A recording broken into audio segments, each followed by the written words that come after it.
ہم اپنی اولاد کے لیے کشادگی مانگتے ہیں، یا اللہ ہمیں بھی کشادہ رزق دے، ہماری اولادوں کو بھی دے، اور مانگو مانگو مانگو۔ لیکن میرے نبی نے کیا مانگا؟ اللہم اجعل رزق آل محمد قوتا، اے میرے رب آل محمد کا رزق تھوڑا کر دے، گزارے کا کر دے، گزارے کا۔ کیوں؟ کس لیے؟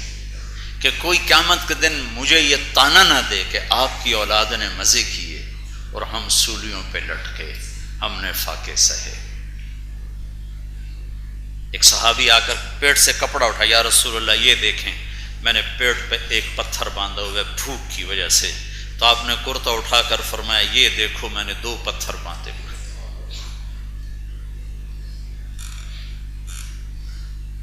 اپنی اولاد کے لیے ہر کوئی عافیت مانگتا ہے، خیر مانگتا ہے، اور میرے نبی کا علم تو بہت آگے کا تھا، آپ نے تو دیکھ لیا تھا میرے بچوں کے ساتھ کیا ہونے والا ہے، ایک میں تڑپ تڑپ کے جان دے گا اور ایک کا سر نیزے پہ چڑھ جائے گا، تو دیکھا ہوا، دیکھ رہے تھے۔ آپ نے فرمایا میں دیکھ رہا ہوں کہ کتا ہے کالا اور سفید جو میری اولاد کا خون پی رہا ہے۔ جب کربلا میں لشکر آمنے سامنے ہوئے اور حضرت حسین کی نظر شمر پر پڑی تو انہوں نے کہا اللہ اکبر، صدق اللہ ورسول، سچ کہا اللہ اس کے رسول۔ اس کو تھا شمر کو برس کی بیماری تھی، جس کو پھل بیری پنجر میں کالا چٹا ہو گیا تھا، تو یہ ہے۔ ساتھیوں نے پوچھا کیا کہہ رہے ہیں؟ سچ کہا اللہ رسول نے۔ یہ اللہ کے نبی نے فرمایا تھا ایک کالا چٹا کتا ہوگا جو میری اولاد کا خون پیے گا، وہ یہ کھڑا ہوا ہے۔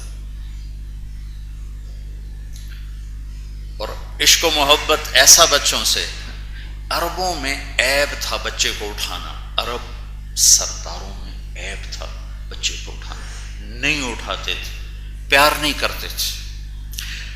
اور آپ حسن حسین کو یہاں نہیں اٹھایا، یہاں اٹھانا میں ذرا مطلب تھوڑا سا معقول لگتا ہے، ایک کو یہاں بٹھایا ایک کو یہاں بٹھایا، اور ان کو لے کر باہر مجلس میں آ گئے یہاں بٹھا کر۔ ایک بدو کہنے لگا یا رسول اللہ آپ ان سے اتنا پیار کرتے ہیں، آپ ان سے اتنا پیار کرتے ہیں؟ میں بھی پیار کرتا ہوں اور اللہ بھی ان سے پیار کرتا ہے، اور جو ان سے پیار کرے گا اللہ ان سے بھی پیار کرے گا۔ پر آپ نے دعا مانگی اللہ جو ان سے پیار کرے تو ان سے پیار فرما، جو ان سے بغض رکھے تو ان سے بغض رکھ۔ آگے حضرت عمر تھے، وہ کہنے او نعم المطیہ، کیا عالی شان سواری ہے بھائی، کیا عالی شان سواری ہے۔ تو آپ نے فرمایا وَنِعْمَ الرَّاكِبَانِ، کیا عالی شان سوار ہیں بھائی، کیا عالی شان سوار ہیں۔ ایسوں کے لیے آپ اللہ سے نہیں مانگ سکتے تھے؟ جمعہ کا خطبہ واجب ہوتا ہے، واجب، تو آپ جمعہ کا خطبہ دے رہے، سامنے مسجد بھری ہوئی، دونوں بچے چلتے چلتے دروازے پر آ گئے، دونوں دروازے پر آ گئے، وہ دونوں ایسے لڑکھڑا رہے، 10 مہینے کا فرق تھا، دونوں لڑکھڑا رہے۔ تو آپ کسی سے فرماتے ہیں بچوں کو اٹھا کے آگے لے آؤ، اور خطبہ جاری رہتا۔ سبحان اللہ، آپ نے خطبہ چھوڑ دیا، ممبر سے اترے، مجمع کو چیرتے ہوئے جا رہا ہے، سارے صحابہ پریشان، چونکہ ان کا منہ ادھر، پیچھے کیا ہے ان کو نہیں پتا، تو سارے پریشان، یہ کیا ہوا، آپ کہاں جا رہے ہیں، کہاں جا رہے ہیں؟ تو آپ مجمع کو چیرتے ہوئے گئے، دونوں بچوں کو اٹھایا اور پھر واپس آئے، اور ایک کو ممبر پر ادھر بٹھایا، ایک کو ادھر بٹھایا، اور پھر دوبارہ خطبہ شروع فرمایا۔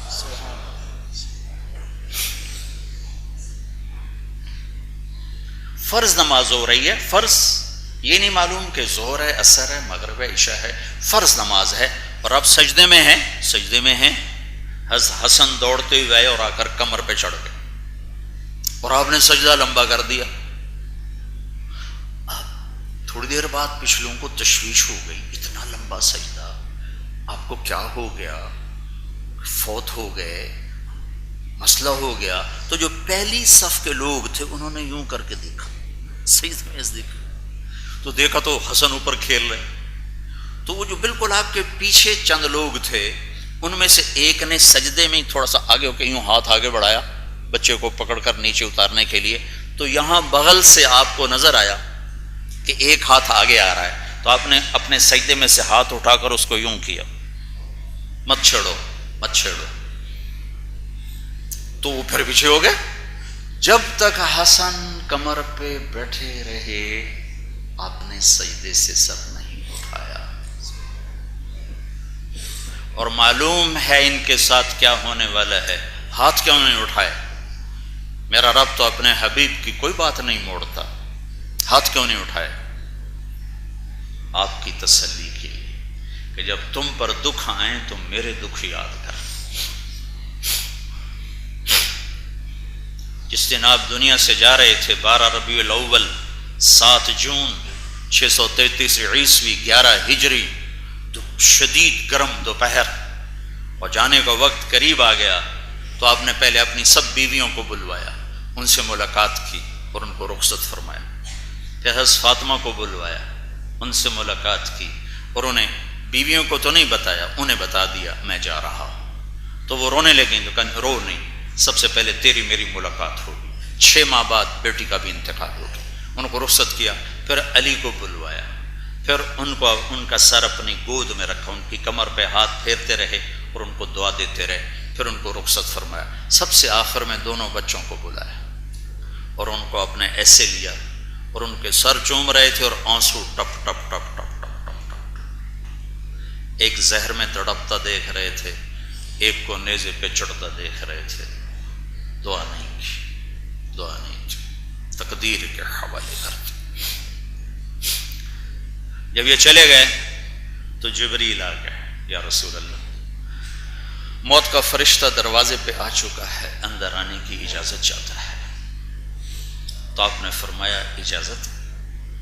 تو ملک الموت اندر آ کر کہنے لگا السلام علیکہ یا رسول اللہ، کہ یا رسول اللہ آپ پہلی ہستی ہیں جنہیں میں سلام کر رہا ہوں، میں نے کبھی کسی کو سلام نہیں کیا۔ پھر کہا یا رسول اللہ آپ پہلی ہستی ہیں، اللہ نے فرمایا پوچھ کے اندر جانا، بن پوچھے نہ جانا۔ آپ پہلی ہستی ہیں، اللہ نے فرمایا آنا چاہیں تو لے آنا، رہنا چاہیں تو چھوڑ کے آ جانا۔ ہم سے کوئی پوچھے گا، ڈاکٹر صاحب سے کوئی پوچھے گا، بادشاہوں سے کسی نے پوچھا، اجل ہی نے چھوڑا نہ کسرا نہ دارا، اسی سے سکندر صفاتے بہارا، ہر ایک لے کے کیا کیا نہ حسرت سے دھارا، پڑا رہ گیا سب یوں ہی ٹھاٹھ سارا، جگہ جی لگانے کی دنیا نہیں ہے، یہ عبرت کی جا ہے تماشا نہیں ہے، ٹک حرص و ہوس کو چھوڑ میاں، مت دیس بدیس پھرے مارا، قصاق اجل کا لوٹے ہے، دن رات بجا کر نقارا، کیا بدیا بھینسا بیل شتر، کیا گونی پلہ سر بھارا، کیا گیہوں چاول موٹ مٹر، کیا آگ دھواں اور انگارا، سب ٹھاٹھ پڑا رہ جائے گا جب لاد چلے گا بنجارا۔ تمہارے ہسپتالوں سے روز جنازے اٹھتے ہیں، جوان بھی اٹھتے ہیں، بوڑھے بھی اٹھتے ہیں، بچے بھی اٹھتے ہیں، ہاں ہاں کفا بالموت واعظا، کون پوچھے؟ تو آپ نے فرمایا اچھا اگر میں اجازت دے دوں تو میری جان نکالو گے؟ کہا جی نکالو گا۔ تو آپ نے جبریل کو دیکھا، جاؤں کہ رہ جاؤں، جاؤں کہ رہ جاؤں؟ تو جبریل نے کہا یا رسول اللہ، آئے ہائے آئے یا رسول اللہ، اللہ آپ کی ملاقات کے شوق میں، اللہ سے ایسی موت مانگو کہ یا اللہ جب ہم آ رہے ہیں تو ہمارے ملنے کے شوق ہیں اور ہم تجھے ملنے کے شوق ہیں۔ موت تو زندگی کی ابتدا کا نام ہے، موت اختتام نہیں، موت تو ابتدا ہے، تو خواب ہے، کوئی کلینک کا خواب دیکھ رہا ہے، کوئی وی سی پنے کا خواب دیکھ رہا ہے، کوئی ذمہ داری کا خواب دیکھ رہا ہے، کوئی ایم پی اے ایم اے نے صدارت وزارت کا خواب دیکھ رہا ہے، کوئی تجارت زراعت کا خواب دیکھ رہا ہے، تو سب خواب ہے۔ یا رسول اللہ، اللہ آپ کی ملاقات کے شوق میں ہے۔ تو آپ نے فرمایا تو واپس جاؤ، میرے اللہ سے پوچھ کے آؤ میرے بعد میری امت کے ساتھ کیا کرے گا، میں پھر جواب دوں گا۔ میرے رب کی عزت کی قسم، اگر میرے نبی یہ سوال نہ اٹھاتے تو آج میں اور آپ بھی بندر خنزیر بنا دیے جاتے۔ اللہ تعالیٰ کی ہم سے کوئی رشتہ داری؟ جو جن کاموں کی وجہ سے پہلی امتیں بندر خنزیر بنی، وہ کروڑوں گنا اس سے بڑے پیمانے پر یہ امت کر رہی ہے، اور اللہ تعالیٰ نے بندر اور خنزیر بنا دیا، ہمیں کیوں نہیں بنایا؟ یہ سنو، میرے بات کیا کرے گا میری امت کے ساتھ، جاؤ پوچھ کے آؤ۔ جبریل واپس گئے، وہاں سے جواب آیا، یا رسول اللہ، اللہ تعالیٰ فرما رہے ہیں کہ ہم آپ کی امت کو تنہا نہیں چھوڑیں گے۔ وہ پہلے والا نہیں ہوگا جو پچھلوں کے ساتھ ہوا، چھوٹا کام ہوگا، زلزلے آ گئے، اموات ہو گئیں، قحط آ گیا، یہ چھوٹی چھوٹی چیزیں ہوں گی۔ بندر خنزیر بننا کوئی معمولی بات ہے۔ ہمارا سارے لاہور کا تاجر بددیانت ہے، سارے پنجاب سندھ بلوچستان کا تاجر بددیانت ہے، سارا بازار جھوٹ پر، خیانت پر، کھوٹ پر ہے۔ ہائے ہائے ہائے، کوئی بیچارہ پھنس جاتا ہے نا اور اپنی چیز بیچنے پر آ جاتا ہے تو یہ جتنے پراپرٹی والے ظالم درندے ہیں یہ ریٹ گھٹانا شروع کر دیتے، اس کی مدد نہیں کرتے کہ ہمارا بھائی پھنس گیا ہے تو اس کی چیز 4 پیسے زیادہ دے کے خرید لو، اپنی مصیبت سے نکل جائے، اس کے ریٹ گھٹانا شروع کر دیتے ہیں۔ ہاں شعیب علیہ السلام کی قوم پہ عذاب آیا، کس وجہ سے؟ تجارت میں جھوٹ تھا، تجارت میں خیانت تھی، تجارت میں کھوٹ تھا، تجارت میں دھوکہ تھا، تجارت میں سود تھا۔ ان 5 چیزوں کی وجہ سے آسمان سے آگ برسی، انگارے برسے، زلزلہ، انگارے، آگ کی بارش، اور سورا پنجاب سندھ بلوچستان سرحد اس خیانت میں بھرا ہوا ہے۔ بازار سلامت ہیں، کہیں زلزلہ آ گیا، کہیں سیلاب آ گیا، کہیں گھر بہ گیا، کہیں دھماکہ ہو گیا، یہ چھوٹے چھوٹے عذاب ہیں۔ ورنہ اس خیانت پر شعیب علیہ السلام کی قوم منڈیوں سمیت جل کے خاکستر ہو کے، راکھ بھی نہ ملی ان کی۔ ہمارا سب، ساری تجارت ہماری جھوٹ پر ہے۔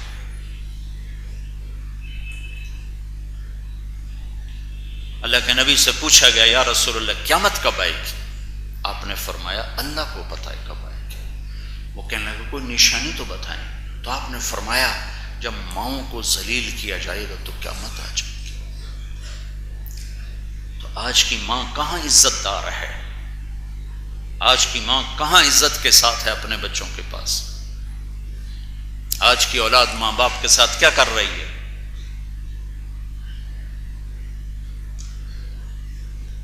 پتھر نہیں برس رہے، پتھر نہیں برس رہے کہ بیچ میں دعا حائل ہے، کیا کرو گے میرے بعد میری امت کے ساتھ؟ کا ساتھ دیں گے، تنہا نہیں چھوڑیں گے، تنہا نہیں چھوڑیں گے۔ اس عرضی نے، اس درخواست نے، اس دعا نے اللہ کا انتقامی نظام بدل دیا۔ وَنَكُونُوا قِرَدَةً خَاسِئِينَ، ہو جاؤ ذلیل و خوار بندر، پتھر بنا دیے، بندر بنا دیے، آگ میں جلا دیے، پانیوں میں بہا دیے، ہواؤں میں اڑا دیے، زمین میں دھسا دیے۔ یہی کچھ ہمارے ساتھ بھی ہوتا اگر میرے حبیب کی دعائیں نہ ہوتی۔ 3 چیزیں تباہی کا سبب ہوتی ہیں اور وہ ساری موجود، ایک ظلم، ایک جھوٹ، ایک خیانت۔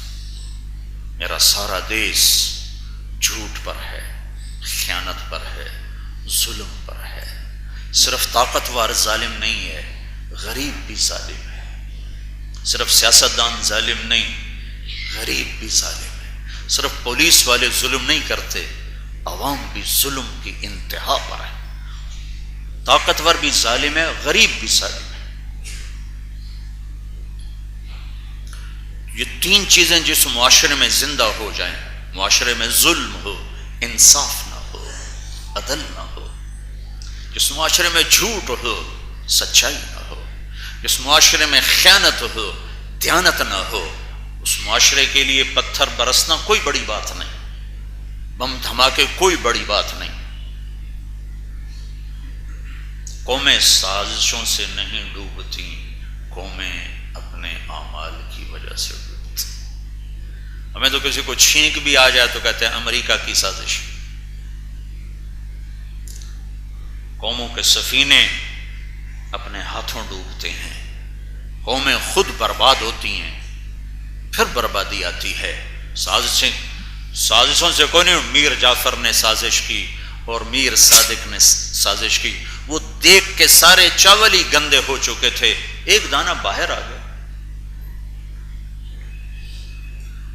نجف علی خان نے سازش کی دلی میں، نجف علی خان، مرزا الہی بخش اور رجب علی خان، تین آدمی کہتے ہیں یہ دلی کو ڈبونے والے، نہیں تین نہیں، سب ڈبونے والے تھے، صرف میر صادق نہیں، سب ڈبونے والے تھے، میر جعفر نہیں، سب ڈبونے والے تھے، ساری دیگ کا چاول گندا تھا۔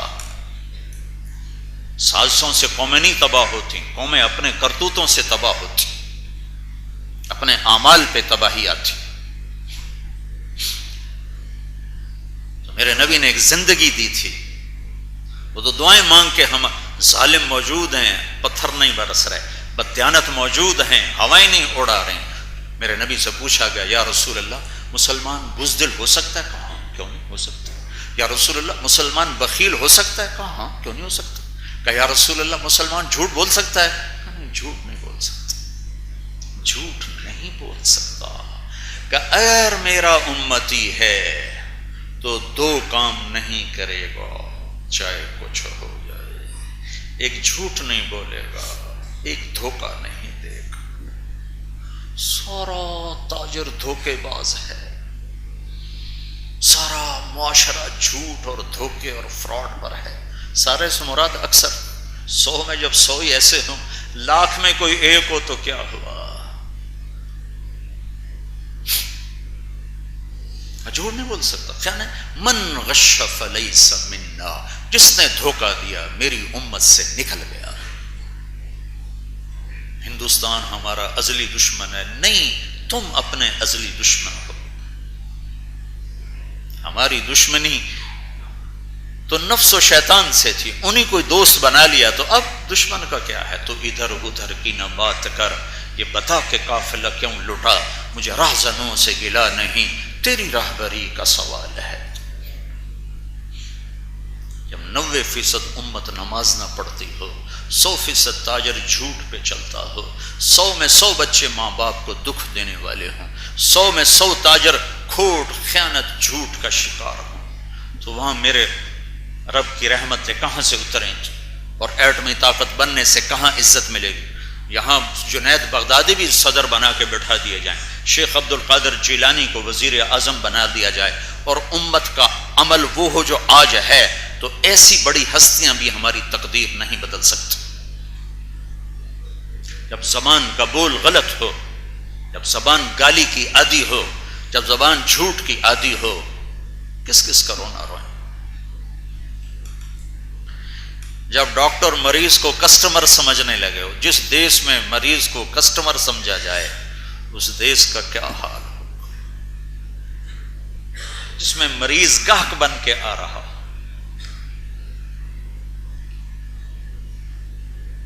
وہاں زرداری بٹھا دو یا جنید بغدادی بٹھا دو، ایک ہی بات۔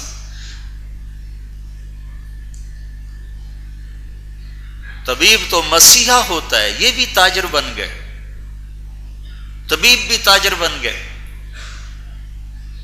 میں کس کس کی پستی کا رونا رو، کس کس کے لیے کہاں سے اتنے آنسوؤں کا ڈھیر لاؤں؟ پورے بدن کے زخموں کے لیے پھمبے کہاں سے لاؤں؟ جتنے میرے جسم پہ رونگٹے ہیں اتنے میرے زخم ہیں، کون مسیحا میرے پھمبے رکھے گا اور کون مرہم؟ لائے گا کہاں سے دوا آئے گی؟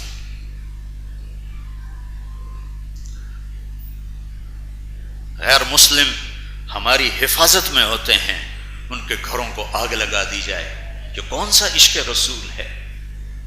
یہ کون سی غیرت ایمان ہے؟ یہ غیرت شیطان ہے۔ جہاں جھوٹے ایف آئی آر لکھوانے والے مدعی ہوں، میں پولیس کو کیا گلا دوں؟ ایک آدمی قتل کرتا ہے، 10 آدمیوں کا نام لکھا تھا۔ میں جیلوں میں جاتا ہوں بیان کرنے، فیصل آباد میں 13 آدمی ایک دن میں پھانسی چڑھے تھے، اس میں 5 بے گناہ تھے۔ ان پر ایف آئی آر کٹوانے والی کون تھے؟ پاکستان کے عوام تھے، کوئی حکمران نہیں تھے، کوئی پیپل پارٹی نہیں تھی، کوئی نون کاف لیگ نہیں تھی، عام لوگ۔ ایف آئی آر کاٹنے والا پولیس والا بھی پاکستان کا تھا۔ ایک آدمی بے گناہ مر جائے تو میرے نبی کا فرمان ہے، اگر ایک آدمی کو بے گناہ قتل کر دیا گیا اور اس کے قتل پر پوری دنیا جمع تھی تو اللہ ایک کے بدلے میں سب کو جہنم میں ڈال دے گا۔ جس دیش میں بے گناہوں کو پھانسی لگے، اس دیش کے ایٹمی طاقت بننے سے کیا ہوگا؟ جس دیش کا وکیل جھوٹے مقدمے خود درج کروائے، اس دیش میں انصاف کہاں ہوگا؟ اور جس دیش سے انصاف مٹ جاتا ہے، وہاں کہاں سے رحمت آئے گی؟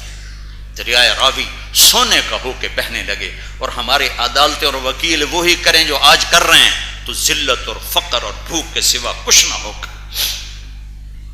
میرے نبی ایک پیغام دے کر گئے، ایک زندگی دے کر گئے۔ طب کسی زمانے میں کمائی کا ذریعہ نہیں تھا۔ جب کبھی دین تھا تو طبیبوں کی کفالت حکومت کیا کرتی تھی اور علاج مفت ہوتے تھے۔ آج کا ڈاکٹر کہتا میں تاجر ہوں، دیکھو میرا مریض لے کے چلا گیا، اس پر لڑائیاں ہو رہی ہیں، میرا مریض لے کے چلا گیا۔ اور مریض بیچے جاتے ہیں کہ جی میں مریض بھیج رہا ہوں، پھر میرا کتنا پرسنٹیج ہوگا؟ میرا بھائی ڈاکٹر ہے، وہی مجھے بتاتا ہے، آپ کی کوئی توہین نہ ہو جائے، وہ بھی آپ کی برادری کا، وہ مجھے بتا رہا تھا کہ وہ دل کا ڈاکٹر ہے اور بڑا ہمدرد ڈاکٹر ہے۔ کہا وہاں سے ملتان سے رحیم یار خان سے جو کہا جی پھر ہمارا پرسنٹیج کتنا ہوگا؟ ہائے اس ملک کی نیا کون پار لگائے گا جہاں کا طبیب بھی تاجر بن جائے، جہاں ثقافت کے نام پہ ننگے ناچ ہوں، ثقافت کے نام پر گانے بجانے کی محفلیں ہوں۔ یہ اس لیے ملک لیا تھا، نہ لیتے تو اچھا تھا، نہ ہی بنتا تو اچھا تھا۔ ان 6 لاکھ انسانوں کو کیا جواب دیں گے؟ معصوم بچوں سمیت ذبح ہو گئے، سکھوں کی کرپانوں کا شکار ہو گئے۔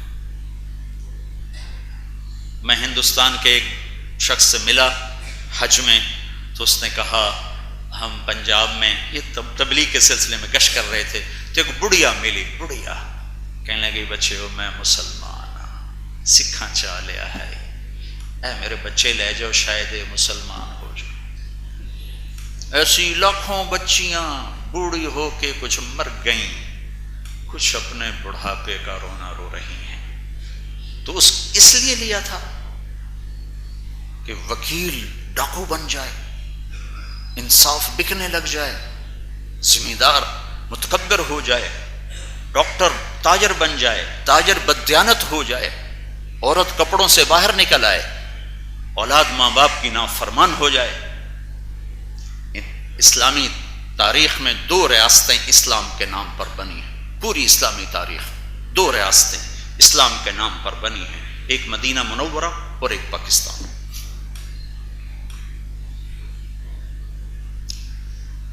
یہی کچھ کرنا تھا تو کیا ضرورت تھی اتنے لاکھوں کٹوانے کی؟